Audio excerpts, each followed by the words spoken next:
Praise be Jesus and Mary. In the first reading today from the book of Genesis, we hear that the serpent was the most cunning or subtle of all creatures God had created. In other words, the most intelligent. We must never forget that when Satan fell, after being created as the highest of the angels, he didn't lose any of his intelligence or power. When he fell, he no longer had the grace or love of God. His will became perverted and evil, but his intellect remained completely intact.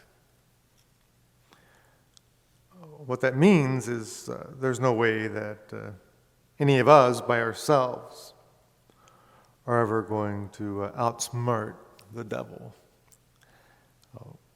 What we see in the gospel reading is precisely the way that the evil one works.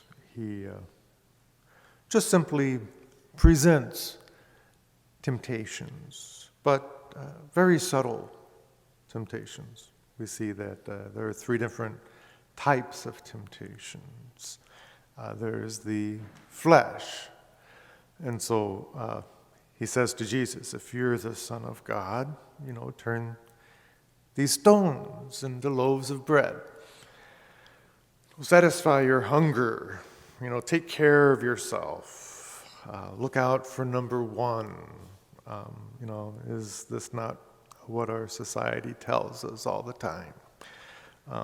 It's all about self and satisfying the senses, looking out to make our own lives easier, more pleasant, more convenient. It's all about pleasure and taking it easy. But it does stop there. When that approach doesn't work, the devil tempts Jesus with pride. Throw yourself off the parapet of the temple. Underneath was a huge square where people would gather. Throw yourself off here in the midst of all these people, and the angels will catch you, and you'll just float down very nicely to the ground. Everyone will see you, and they'll think that you're special. Isn't that the way temptations are for us too? It's all about making sure that we have a little title or position, or just strutting ourselves. Look at me. We have to be just able to outshine, someone else, bragging about ourselves or our kids, or making sure that the things that we have are just a little better, than someone else's.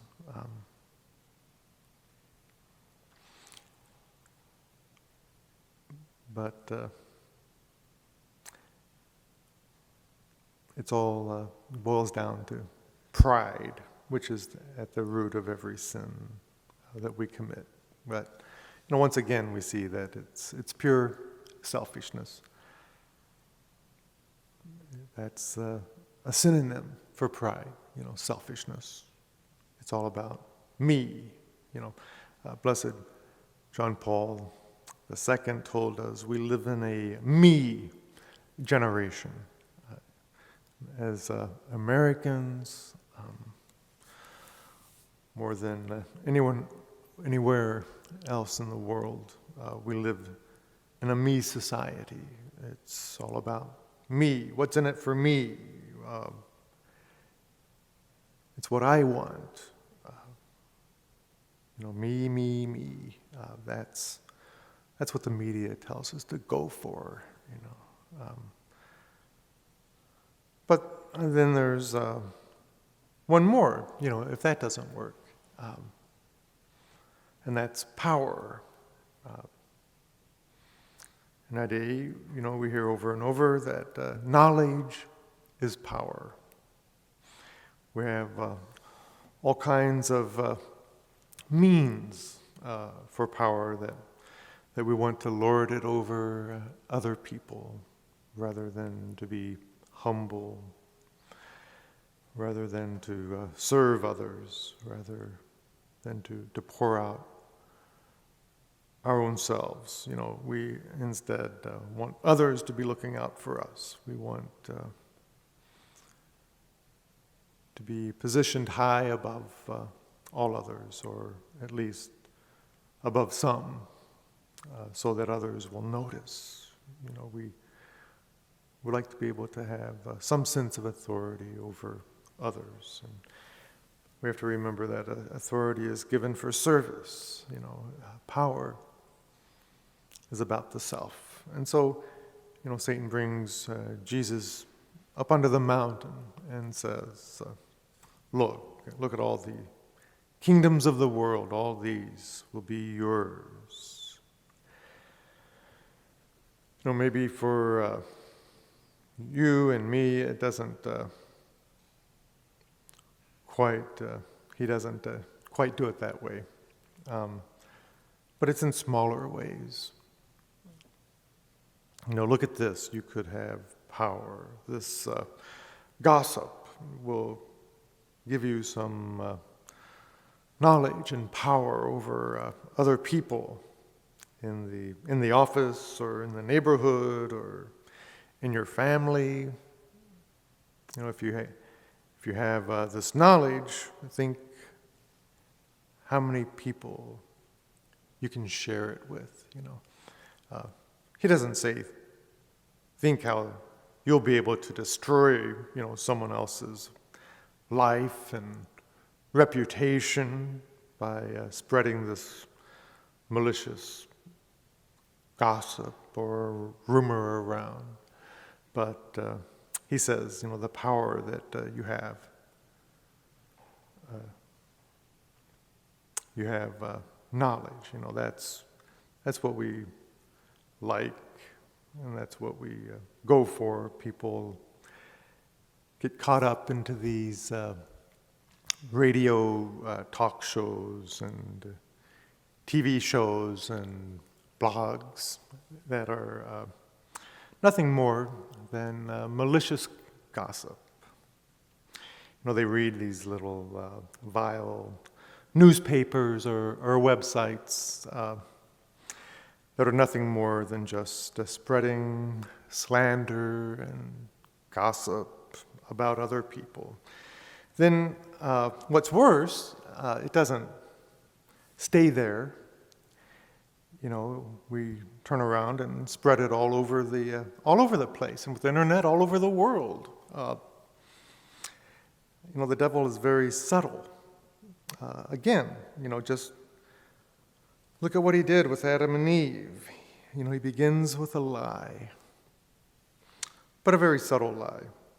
It's a question, Did God really say that you cannot eat from any tree in the garden? Then you see the response of Eve, and it's no different than from any of us, her children. No, God said, we cannot eat from the tree in the middle of the garden, nor can we touch it, lest we die. Now, God didn't say anything about touching the tree, She was thinking about it already, to have to add that little comment.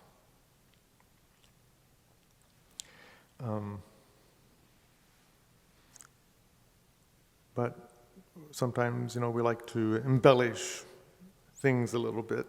You see where the pride is already creeping in. And the devil says, no, God lied to you. God knows when you eat of the tree, you'll be like God. Now they were already made in the image and likeness of God, but when we see that there's a possibility for knowledge, that there's a means for being able to obtain something for the self, we like it. And Eve saw that there was something good and pleasant, and so she ate it. But we know that it doesn't need to be that way. St. Paul makes very clear in the second reading that just as through one man sin comes into the world, so through one man righteousness comes into the world. And so all of us who are members of Jesus Christ have the means to be able to reject sin, to reject Satan, to reject all of his lies, which I remind you is that that's what we vowed, at our baptism. That's what we renew every Easter. And that we've made a vow to Almighty God. And that's what we're going to be able to do. We can reject Satan, all of his lies, all of his empty works, every thing about the vile creature there is. We're redeemed members of Jesus Christ, called to unite ourselves to Christ, called to live lives of holiness and righteousness, called to reject the ways of sin, that we've inherited from our first parents. And we live in a world that's immersed in sin, selfishness, pride, and power. We're called to live lives of humility and self-denial, lives that are united to Christ, who was lowly and poor. We call ourselves Christian, but how Christ-like are we? How forgiving are we? How merciful are we? How compassionate are we? How Christian are we? Are we willing to unite ourselves with Christ in order to overcome temptation and sin? We have the righteousness of Christ at work within us, all those in a state of sanctifying grace. The choice is ours to live the ways of Satan, the world, the flesh, or to live the ways of Jesus Christ and his cross in order to be able to reject everything that is not of God.